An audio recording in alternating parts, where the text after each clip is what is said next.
दोस्तों, क्या आपने पुनर्जन्म की ऐसी अविश्वसनीय कहानी सुनी है जिसकी सत्यता की जांच करने के लिए यूनिवर्सिटी ऑफ वर्जीनिया के रिसर्चर्स भारत आए और अंत में इन्होंने भी इसे पुनर्जन्म की इकलौती ऐसी घटना माना जो 100% सही है और इसे किसी भी तरह झुठलाया नहीं जा सकता। दोस्तों, आप देख रहे हैं मिस्ट्री अनस्क्रिप्टेड, जहां हम लाते हैं हर रहस्य की परत दर परत कहानी। इस कहानी की शुरुआत होती है उत्तर प्रदेश के इटावा डिस्ट्रिक्ट के एक छोटे से गांव अंगद का नगला से।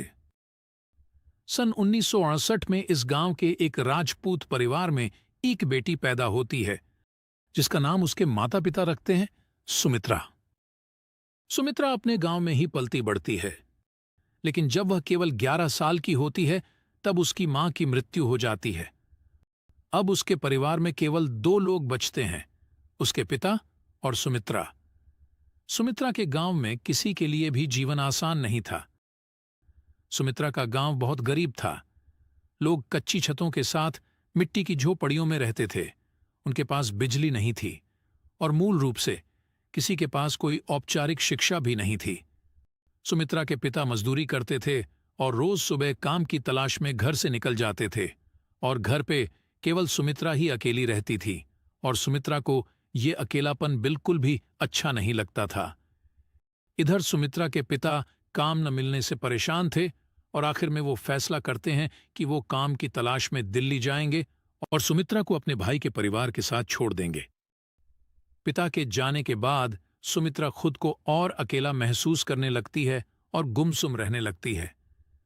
सुमित्रा कभी स्कूल भी नहीं जाती है और केवल अपने चचेरे भाइयों से टूटा फूटा पढ़ना सीख लेती है। 1 साल बाद सुमित्रा के पिता गांव वापस आते हैं और ये सोच करके कि कब तक सुमित्रा की जिम्मेदारी वो अपने भाई के ऊपर रखेंगे। 13 साल की सुमित्रा की शादी पास ही के गांव शरीफपुरा के जगदीश सिंह के साथ कर देते हैं। लेकिन शादी के बाद भी सुमित्रा की जिंदगी में कोई खास परिवर्तन नहीं आता और सुमित्रा के पिता की तरह जगदीश भी काम की तलाश में महीनों तक दिल्ली जाकर रहता था और इधर सुमित्रा गांव में अपने सास ससुर के साथ अकेली रहती थी। शादी के 3 साल बाद 1984 में सुमित्रा एक बेटे को जन्म देती है। सुमित्रा को अपने बच्चे को देखते ही उससे प्यार हो जाता है और वो एक ऐसी खुशी महसूस करती है जैसा उसने अपनी जिंदगी में कभी भी नहीं की थी। सुमित्रा जीवन में पहली बार खुद को अकेला महसूस नहीं कर रही थी और वह अपने जीवन के बारे में उत्साहित थी। वह खुश थी कि आखिरकार कुछ वैसा ही हो रहा था जैसा वह चाहती थी। लेकिन फिर 1985 की शुरुआत में एक दिन सब कुछ बदल गया। उस दिन सुमित्रा अपने बेटे को अपने गोद में लिए हुए कुएं से पानी लेने के लिए जा रही थी। पानी भरने के बाद वो उन्हीं पगडंडियों से वापस आ रही थी। तभी अचानक एक जगह वो एकदम से रुक गई। उसका शरीर पत्थर की तरह जम गया और उसकी पानी की बाल्टी हाथ से छूटकर जमीन पर गिर गई। पास में मौजूद कुछ अन्य गांव की औरतों ने बाल्टी गिरने की आवाज सुनी। वे मुड़ी और उन्होंने देखा कि सुमित्रा पीछे पूरी तरह से पत्थर सी खड़ी थी। आखिरकार इन औरतों में से एक, जो बहुत चिंतित थी, सुमित्रा के पास गई और उससे पूछा कि क्या हो रहा है। लेकिन सुमित्रा ने कुछ नहीं कहा। वह बस वहीं जमी हुई खड़ी थी। इस चिंतित औरत ने जब गौर किया तो पाया कि सुमित्रा के हाथों की उंगलियां जोर से पीछे की ओर मुड़ रही थीं, कि ऐसा लग रहा था कि वे ऐंठ कर कभी भी टूट सकती हैं। फिर इस औरत ने कोई और सवाल पूछने से पहले सुमित्रा के चेहरे की ओर देखा। उसकी आंखें खुली हुई थीं, लेकिन पुतलियां बिल्कुल स्थिर थीं। उनमें कोई हलचल नहीं थी। वो एक जगह बिल्कुल जम सी गई थी और उसने अपने दांतों को इतनी जोर से पीसना शुरू कर दिया था कि यह उसके जबड़े की हर हरकत के साथ तेज क्रैकिंग साउंड कर रहा था। यह सब देखकर यह औरत बुरी तरह से डर गई और 1 सेकंड के लिए पीछे हट गई। और इन सब के बीच सुमित्रा का बच्चा, जो अभी भी उसकी गोद में था, तेज तेज से रोने लगा। सुमित्रा के बच्चे के रोने और इस बहुत ही अजीब मुद्रा में वहां खड़ी सुमित्रा को घूरने वाले इन अन्य औरतों के झुंड को देखकर गांव वालों की भीड़ इकट्ठा हो गई। लेकिन सुमित्रा को देखते हुए किसी को यह समझ नहीं आ रहा था कि करना क्या है। और फिर एकाएक सुमित्रा नॉर्मल हो गई। उसे जो भी हो रहा था वो बंद हो गया और सुमित्रा ने अपनी आंख बंद करके अपना सिर हल्का सा हिलाया और फिर उसने अपने चारों ओर देखा और फिर अचानक से उसका ध्यान गया कि उसका बेटा बहुत जोर से रो रहा है और साथ ही उसके चारों ओर लोगों की भीड़ है। उसे ये नहीं पता था कि क्या हुआ है, उसे ये भी नहीं पता था कि क्यों लोग उसे घूर रहे हैं, लेकिन सबके घूरने से वो वास्तव में शर्मिंदा महसूस कर रही थी। सुमित्रा ने जल्दी से अपनी पानी की बाल्टी उठाई और लोगों की भीड़ से बाहर निकल गई। जब सुमित्रा कुएं से अपनी झोपड़ी के पास वापस आई तो उसने अपने घर में किसी को नहीं बताया कि कुएं के रास्ते में क्या हुआ था। सच कहें तो उसे वास्तव में याद भी नहीं था कि क्या हुआ था। फिर सुमित्रा ने खुद को समझाया कि आज जो भी कुछ कुएं के रास्ते में हुआ वो एक बार की बात थी, जो कि छोटे बच्चे की देखरेख में हुए तनाव और नींद पूरी न होने के कारण हुई होगी। लेकिन कुछ हफ्तों बाद यह फिर से हुआ और इस बार यह दौरा लंबे समय तक चला। सुमित्रा के ससुर रसोई में गए और उन्होंने देखा कि सुमित्रा वहां पत्थर सी खड़ी थी और उसके हाथ पीछे की ओर झुके हुए थे और उसकी आंखों की पुतलियां एक ही जगह जम सी गई हैं। उन्होंने उसे हिलाकर जगाने की कोशिश की थी, लेकिन 10 मिनट तक जगाने के बावजूद वो होश में नहीं आई। और फिर जब वह इस दौरे से बाहर निकल गई तो उसे कुछ भी याद नहीं था और न ही उसे पता था कि क्या हुआ था।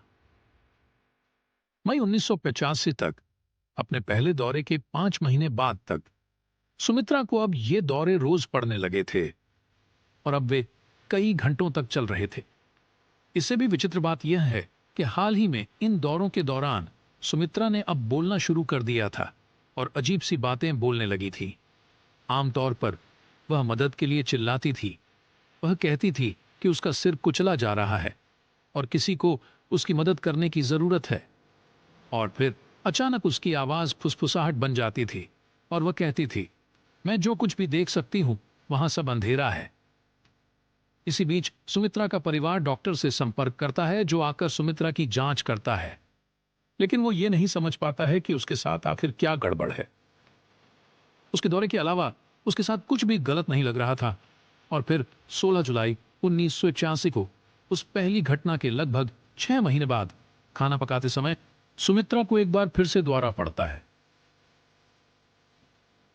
इस दौरे के दौरान हर बार की अपेक्षा वह बहुत शांत थी और उसने सिर्फ इतना कहा, अगले 3 दिनों में मैं मरने जा रही हूं। इस पॉइंट तक सुमित्रा अपने साथ जो कुछ भी हो रहा था उससे डर गई थी और साथ ही साथ पूरी तरह से थक भी गई थी। सुमित्रा ने अपने बेटे का देखभाल करना बंद कर दिया था, जो अब लगभग 8 महीने का था, क्योंकि उसे डर था कि किसी भी क्षण वह ट्रांस में गिर सकती है और गलती से उसे चोट पहुंचा सकती है। इसलिए उसकी सास ही उसके बच्चे का ध्यान रखती थी और सुमित्रा का पति, जो परिवार के लिए इकलौता कमाने वाला था, उसे भी नौकरी छोड़कर सुमित्रा और बच्चे की देखभाल के लिए गांव में ही रहना पड़ रहा था। अंत में 19 जुलाई 1985 को वह दिन आ गया था जिसकी सुमित्रा ने भविष्यवाणी की थी कि वह मर जाएगी। उस दिन सुमित्रा जल्दी जाग गई और उसने यथासंभव कोशिश की कि वह ऐसा कुछ भी न करे जो संभावित रूप से उसे नुकसान पहुंचा सके। उसने खाना भी नहीं बनाया क्योंकि वह आग की लपटों के पास नहीं रहना चाहती थी। उसने सारी नुकीली और तीखे कोनों वाली चीजों को सामने से हटा दिया था। लेकिन उस दिन देर दोपहर तक सुमित्रा ठीक थी और ऐसा कोई संकेत नहीं था कि उसके साथ कुछ बुरा होने वाला था। इसलिए सुमित्रा और उसके परिवार वाले थोड़ा रिलैक्स्ड हो गए और उन्हें लगने लगा शायद ऐसा कुछ भी ना हो। सुमित्रा की सास ने रात का खाना बनाना शुरू कर दिया था। सुमित्रा अकेली अपने कमरे में बैठी थी तो उसने सोचा कि बाहर जाके कुछ ताजी हवा खा ली जाए। और जैसे ही वह घर के दरवाजे से बाहर निकली तो उसने अपनी एक सहेली को सड़क के उस पार देखा। सुमित्रा ने उसको देखकर हाथ हिलाया और उससे बात करने के लिए वो उसकी तरफ बढ़ने लगी। लेकिन तभी अचानक सुमित्रा को फिर से दौरा पड़ने लगा। वो हमेशा की तरह पत्थर सी जम गई। उसकी पुतलियां आंखों में एक जगह स्थिर हो गईं और दोनों हाथ कड़े हो गए। सुमित्रा की इस सहेली के लिए गांव के बाकी लोगों की तरह सुमित्रा को इस तरह दौरे में देखना कोई नई बात नहीं थी और इसलिए वास्तव में उसे इतनी चिंता नहीं थी। लेकिन फिर सुमित्रा अपने इस दौरे में कुछ ऐसा करने लगी जो इस दोस्त ने पहले कभी नहीं देखा था। सुमित्रा, जो सामान्य रूप से इन दौरों के दौरान अपने हाथों को अपने बगल में रखती थी, इस बार उसने अपने हाथों को ऊपर उठाना शुरू कर दिया। उसके हाथ सिर के ऊपर पहुंच गए और फिर सुमित्रा ने अपने सिर के ऊपर किसी चीज को बेतहाशा पंजा मारना शुरू कर दिया। और ऐसा करते हुए उसकी सांसें बहुत तेज चलने लगी। और फिर अचानक सुमित्रा रुक गई और उसने अपने हाथों को वापस नीचे कर लिया और फिर वहीं खड़ी खड़ी पत्थर सी जम गई। सुमित्रा के मुंह से एक भयानक धीमी खड़खड़ाहट की आवाज आने लगी। यह तब तक गहरी और गहरी और गहरी होती गई जब तक कि सुमित्रा की आवाज में दरार नहीं आ गई। और फिर अचानक सुमित्रा पूरी तरह से शांत हो गई। और जब ऐसा हुआ तो सुमित्रा की सहेली, जो उसके ठीक बगल में थी, उसको एहसास हुआ कि भले ही सुमित्रा सीधी खड़ी थी, लेकिन उसकी सांस बिल्कुल भी नहीं चल रही थी। ऐसा लग रहा था जैसे कि वह एक मूर्ति हो। सुमित्रा की दोस्त ये सब देख मदद के लिए चिल्लाने लगी और उसे सुनकर सुमित्रा के ससुराल वाले, उसके पति और अन्य ग्रामीण बाहर की ओर दौड़ते हुए आए। लेकिन हर बार की तरह इस बार भी किसी को समझ नहीं आ रहा था कि क्या करना है। इस सब के बीच किसी ने गांव के डॉक्टर को खबर कर दी और कुछ मिनटों में डॉक्टर वहां पहुंच गया। वो तुरंत सुमित्रा की नब्ज और हार्ट बीट को चेक करने लगा। सब कुछ चेक करने के बाद वो पीछे हटा और गांव वालों की तरफ घूमकर बोला, सुमित्रा अब इस दुनिया में नहीं रही, इसकी अब मृत्यु हो गई है।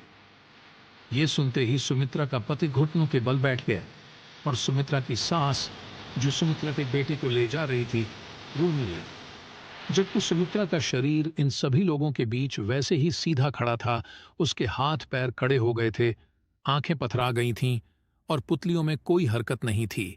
उसका चेहरा ऐसा लग रहा था मानो उसकी चीख को गले में ही घोंट दिया गया हो। आखिरकार डॉक्टर और सुमित्रा के ससुर ने आगे बढ़कर सुमित्रा के जमे हुए कठोर शरीर को उसकी पीठ के बल पर जमीन पर लिटा दिया और उन्होंने उसकी आंखें बंद कर दी। गांव में ऐसे समय धार्मिक और सार्वजनिक स्वास्थ्य दोनों कारणों से बहुत जल्दी शरीर का अंतिम संस्कार करना बहुत महत्वपूर्ण था और उसके परिवार और ग्रामीणों ने उसके अंतिम संस्कार की तैयारी शुरू कर दी।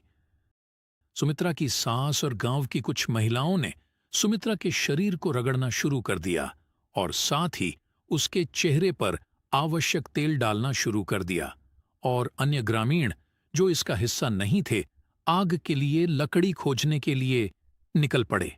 गांव वाले ज्यादा बात नहीं कर रहे थे और बहुत सारी महिलाएं रो रही थीं, लेकिन केवल यह दुख नहीं था जो वे महसूस कर रहे थे, ये डर भी था।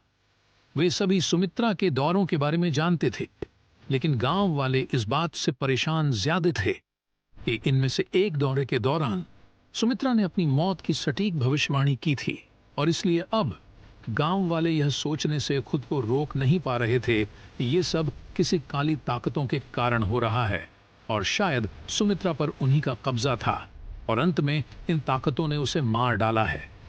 इसलिए उस रात बाहर केवल वही लोग थे जो सुमित्रा के अंतिम संस्कार के लिए उसके शरीर को साफ और तैयार कर रहे थे।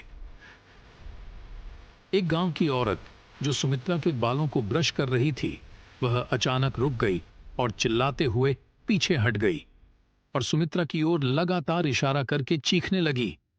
फिर सुमित्रा के शरीर के चारों ओर जो अन्य महिलाएं थीं, उन्होंने उसकी तरफ देखा और वे भी चिल्लाते हुए सुमित्रा से दूर भागकर खड़ी हो गईं। सुमित्रा की आंखें तो बंद थीं, लेकिन उसकी पलकें एक तरह से फड़फड़ा रही थीं और फिर अचानक सुमित्रा ने एक लंबी सांस छोड़ी और फिर उसने अपनी आंखें खोलीं। उसने इधर उधर देखा और वह सीधे उठकर बैठ गई और चारों ओर देखने लगी और अन्य महिलाएं जो डर गई थीं, वे दूर से ही खड़े होकर उसे देख रही थीं। सुमित्रा अब पूरी तरह से स्वस्थ और सामान्य लग रही थी। भले ही पिछले 45 मिनट से उसके दिल की धड़कन नहीं थी और वो पूरी तरह से मर चुकी थी। सुमित्रा अपने चेहरे पे लगे तेल को पोंछते हुए खड़ी होने लगी। इधर ये सब हलचल सुनकर डॉक्टर अंदर आया और वह सुमित्रा के पास भागा और उसे सहारा देकर खड़ा करने लगा, क्योंकि वह थोड़ी लड़खड़ा रही थी। और फिर डॉक्टर ने सुमित्रा का चेकअप किया, उसके दिल की धड़कन की जांच की और फिर उसने सुमित्रा से पूछा, कि आप कैसा महसूस कर रही हैं? जिसके जवाब में सुमित्रा ने कहा कि मैं ठीक हूं। और फिर डॉक्टर बाहर निकला और बाहर खड़ी गांव वालों की भीड़ से मुस्कुराते हुए बोला, आज यहां एक चमत्कार हुआ है, सुमित्रा वापस जिंदा हो गई है। डॉक्टर की बात सुनते ही सुमित्रा के पति और उसके ससुराल वाले बिल्कुल चौंक गए। जगदीश ये सुनते ही अंदर की ओर भागा और सुमित्रा को जिंदा देखकर उसे गले लगाने के लिए दौड़ा। लेकिन जैसे ही सुमित्रा ने अपने पति को अपनी ओर आते देखा, वह अचानक से पीछे हट गई और अपने हाथ से अपने पति को रोकते हुए बोली, आप कौन हैं? आप मेरे करीब क्यों आ रहे हैं? ये सुनते ही जगदीश सकपका के रुक गया और हकलाते हुए बोला, सुमित्रा, मैं तुम्हारा पति हूं जगदीश। इतना सुनते ही सुमित्रा झुंझलाकर बोली, मेरा नाम शिवा है और आप मेरे पति नहीं हैं। मेरे पति का नाम छेदीलाल है और वो डिबियापुर में रहता है। इसके पहले जगदीश कुछ समझ पाता, डॉक्टर उसे वहां से दूसरी तरफ ले गया और बोला, आप जानते हैं कि सुमित्रा बहुत दर्दनाक दौर से गुजरी है। आपको उसे ठीक होने के लिए समय देने की जरूरत है। जिन ग्रामीणों ने ये सब होते देखा, वे पहले से ही सुमित्रा के दौरे पड़ डिसने के आदी थे, इसलिए उन्होंने सोचा कि वह जल्द ही ठीक हो जाएगी। डॉक्टर ने भी सुमित्रा के पति और उसके ससुराल वालों को आश्वस्त किया कि वह ठीक हो जाएगी, लेकिन वह कल फिर आएगा और सुमित्रा की मेडिकल जांच करेगा। अगली सुबह सुमित्रा काफी बेहतर महसूस कर रही थी। हालांकि जैसे ही उसने अपने पति और अपने ससुराल वालों को देखा, वह डर गई और वापस कमरे में भाग गई। जगदीश उसके पीछे कमरे में गया और उसे देखते ही वो चीखने लगी कि उसका नाम सुमित्रा नहीं, शिवा त्रिपाठी है और यह उसका परिवार नहीं है और न ही यह उसका घर है। अब सुमित्रा अधिकतर समय खुद को अकेले कमरे में बंद रखती थी। उसके बात करने के तरीके और रहन सहन में भी बदलाव दिख रहा था। वह अपने परिवार और आसपास के लोगों को नहीं पहचानती थी और बार बार यही बोलती थी कि उसका नाम शिवा है और डिबियापुर में उसके ससुराल वालों ने उसकी हत्या कर दी है। सुमित्रा को अब अपने पति और बच्चे में कोई इंटरेस्ट नहीं था। 20 अक्टूबर 1985 को सुमित्रा के मरने और वापस जिंदा होने वाली घटना के 3 महीने बाद एक दिन रामसिया त्रिपाठी नाम का एक अजनबी उनके घर आया। उसने सुमित्रा के पति जगदीश से पूछा कि क्या यहां कोई कम उम्र की महिला है जो अलग तरह से व्यवहार कर रही है। सुमित्रा का पति ये बात सुनकर हैरान था कि यह अजनबी इन सब घटनाओं के बारे में कैसे जानता है। उसने सुमित्रा को जाकर उस आदमी के बारे में बताया।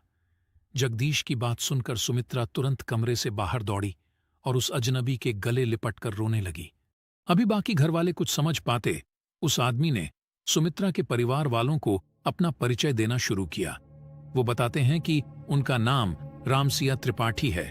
वो एक कॉलेज लेक्चरर हैं। उनकी बेटी शिवा त्रिपाठी का जन्म 24 अक्टूबर 1962 में हुआ था। शिवा इटावा में ही बड़ी हुई और इटावा के ही कॉलेज से उसने अर्थशास्त्र में बीए की पढ़ाई की। जब शिव 18 साल की थी, तब उन्होंने दिबियापुर के छेदीलाल के साथ उसका विवाह कर दिया। इस दंपति के 2 बेटे थे, जिनके नाम रिंकू और टिंकू थे। शादी के बाद शिवा और उसके ससुराल वालों के बीच सब कुछ ठीक नहीं था। शिवा के ससुराल वाले शिवा की बेहतर शिक्षा और अधिक शहरीपन से चिढ़ गए थे। साथ ही उनका यह भी मानना था कि शादी में दहेज उन्हें पर्याप्त नहीं मिला है और अक्सर मौखिक रूप से और पत्रों में भी इस बारे में उन्होंने राम त्रिपाठी से इसकी शिकायत की थी। मई 1985 के अंत तक झगड़ा और बढ़ गया, जब शिव के ससुराल वालों ने उसे एक परीक्षा देने से मना कर दिया। 18 मई की शाम को शिवा के मामा ने शिवा से मुलाकात की और उसने रोते हुए उन्हें बताया कि उनकी सास और उनकी एक भाभी ने उन्हें पीटा है। शिवा के मामा ने मामले को शांत करने की कोशिश की, लेकिन कोई फायदा नहीं हुआ। अगली सुबह चाचा ने सुना कि शिव की लाश पास के स्टेशन पर रेलवे पटरियों पर मिली है। उसके ससुराल वालों का कहना था कि ये आत्महत्या थी, लेकिन शिवा के मामा ने दाह संस्कार से पहले 19 मई की सुबह उसका शव देखा था और उनके अनुसार सिर के पिछले हिस्से को छोड़कर उसके शरीर पर और किसी भी तरह के चोट के निशान नहीं थे।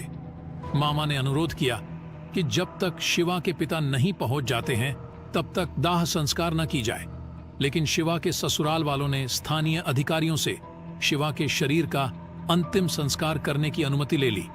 और उसके शरीर पर ईंधन तेल छिड़क कर उसका जल्दी जल्दी दाह संस्कार कर दिया। डिबियापुर में यह भी अफवाह थी कि लोगों ने शिवा के ससुराल वालों को अंधेरे में कोई चीज रेलवे स्टेशन की ओर ले जाते देखा था।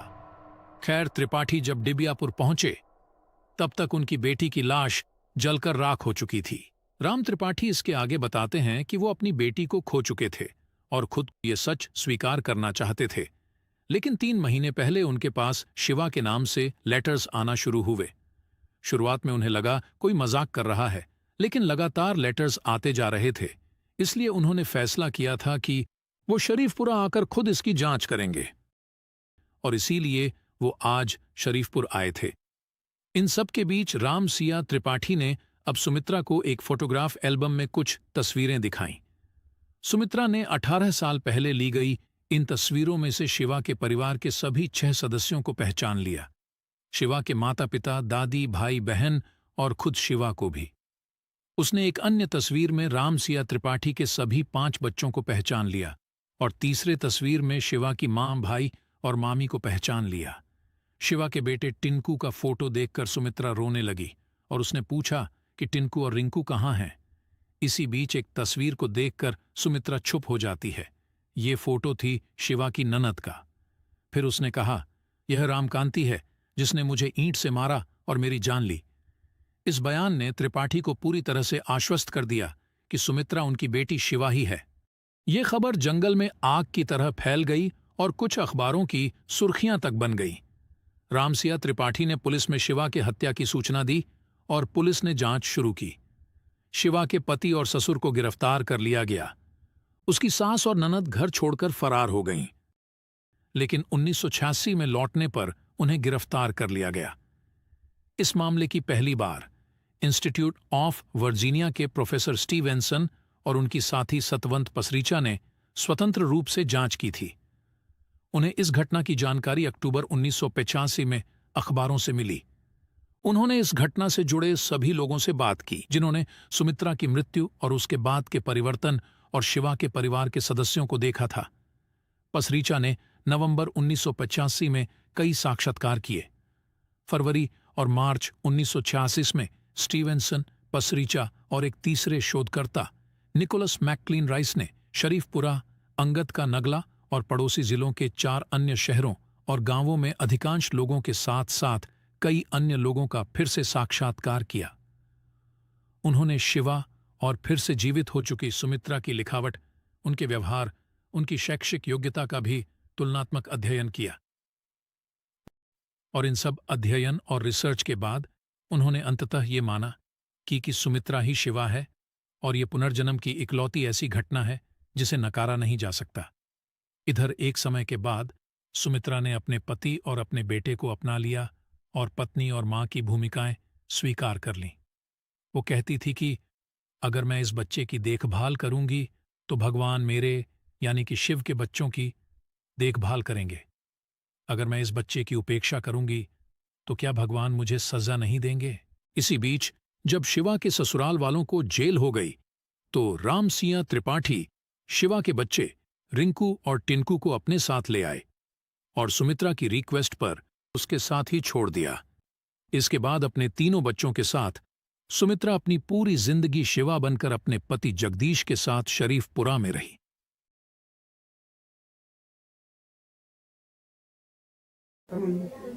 अंदाज डॉक्टर लोगों से लगाया। अच्छा। कोई आँख नहीं, शरीर नहीं, पानी हो चुका था। अच्छा। और तैसे ही अंदाज दिया तो लगा तैसे ही लगा ही लोग जाते। और ताकि बाद ये सांसें फांसें इनकी वहीं चली। परिचय तब भई जवाब कि ऐसी बात गई भी है जो कि हम लोगों को नहीं किसी को पहचाना इन्होंने। 2-4 दिन किसी को नहीं पहचाना। तो हमने खुद बातचीत करी तो कुछ खड़ी बोली आई, इनकी बोली में फर्क पड़ा। तो इन्होंने कही हमारा तो है नहीं कोई नहीं। फिर का ससुराल मेरी दुनिया तो पियर मेरा हटावा और मैं जो कहूँ बहु नहीं कहीं ससुराल पियर दिया है जका बात है। तो फिर थोड़ा हमारे आंसू भी आ गए। हमने कि जब इतना बतलाती फिर उसने बच्चों का नाम लिया सब पूरा अपना। उसके बाद जो है इस तरह से सब फिर हमने उनसे कहा भी ठाकुर से रुके भी तो दूसरे दिन हम वहाँ लेकर के आए उसे। जब वहाँ लेकर के आए तो मैंने वाइफ को जो था अलग बैठा लिया था, इसी मकान में थी जब आप आई थी। तो मैंने कहा, जब उसने देखा तो उसे कोई यही नहीं दिखानी कि मम्मी कहाँ है। तो उसने कहा यहाँ तो मम्मी है नहीं, हमने कि देखो इन्हीं में बैठी और लेडीज थी सब। वहाँ सब औरतें थी, वहाँ बोली कि मम्मी तो यहाँ नहीं है। फिर उसके बाद में पिताजी भी बोले मम्मी को देखो कहाँ है। इधर उधर देख के कमरा में पहुँची, अंदर हम बैठे थे, वहीं जाके मम्मी मम्मी कह के रोने लगी हमारी। Dr. Pasricha checked Sumitra's statements against published accounts. The girl gave 16 facts about Shiva's life not mentioned in any press reports. Sumitra identified 22 relatives of the dead girl from photographs. 5 years after Sumitra allegedly became possessed by Shiva, we called unannounced at the isolated village where Sumitra lives. Sumitra agreed to talk to us, but made it very clear she was as certain as ever about her inner identity. अच्छा, ये पूछना है तुमसे सुमित्रा मैंने कि नहीं, सुमित्रा मत बोलो मुझसे। हाँ, अभी शिवा ही हो तुम? हाँ, क्यों? क्या होकर के इस दुनिया में जो पैदा हो जाता है वो क्या बार बार बदल जाता है बहन जी? अच्छा, नहीं पहले बदल चुकी हो ना तुम इसलिए नहीं, पूछ तो रही मैं एक बार जब बदल चुकी हूँ, जब मैं एक बार शिवा हो चुकी हूँ, तो क्या बार बार सुमित्रा अच्छा, बन तो सकती तुम हूँ? अभी शिवा ही हो? हाँ, और क्या अच्छा। सुमित्रा बन जाऊंगी तो अब? सुमित्रा के बारे में तुम कोई बात याद है? नहीं है, है? नहीं है, कुछ वो भी मैंने नहीं? पहले ही कहा, वो अब कह रही। शिवा के बारे में तो तुम्हें क्या क्या याद है? हाँ, वो शिवा पहले के बारे बता में? दी थी, हाँ। जैसे बचपन से, हाँ, 2 बच्चे हैं वो भी आप जानती हो। अच्छा अच्छा। हाँ, जैसे खत्म हुई थी वो भी मैंने बता दिया था। Dr. Pasricha also found evidence of changes in personality and behavior. Sumitra, the barefoot village girl who never went to school, has become more like Shiva, the educated daughter of a school teacher. After the changeover, she started wearing a sari in a different way, very dignified way, and also her chappals, sandals she'll put on, and she started addressing her husband also in a different way. Earlier she used to call him by his sister's name, so and so's brother. Then she started calling him in a very sophisticated way, and also she started writing. Before the changeover, she could not do anything, means she could barely read and write. But after the changeover, she could write sentences and she could speak also. I mean, she could read written Hindi. दोस्तों, इस घटना के बारे में आपकी क्या राय है? हमें कमेंट सेक्शन में जरूर बताएं। आपके हिसाब से ये शिवा का पुनर्जन्म था या कुछ और? अगर आपको ये वीडियो अच्छा लगा हो तो इसे लाइक करें और ऐसी ही रोचक कहानियों के लिए हमारे इस चैनल को सब्सक्राइब करें।